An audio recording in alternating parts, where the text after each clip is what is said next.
افرایت ریخیمارو خرفیش کست و سعادت بعد و عطفنا بیدم ای با کالوری کرومت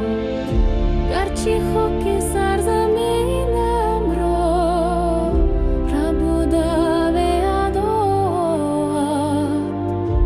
از افتیودی خاکیم فتوار کشویم باری سلات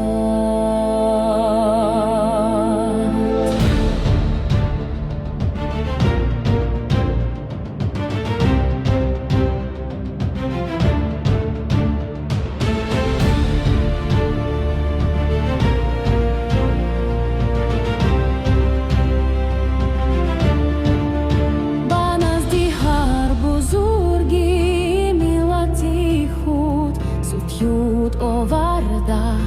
اندشم از بود شوم قربانی زغم توی فرده کرده رشدی ملت آورد سود دستارت افتخاری تاعت داران بشارت را فزوده رمیسیان برای ما چوم راستینی آگان شکوزو رحمت حکساران گهرند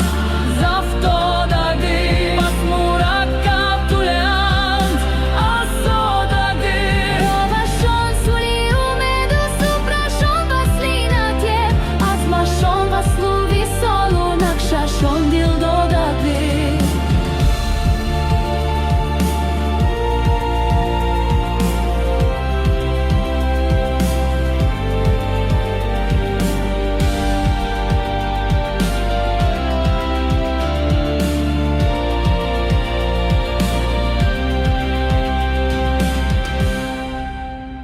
پیشوای ملتی مدتی کن خستگو از برای رهبران در عمل تطبیق سازد گفته سروری راز نفراموخت باید دیگران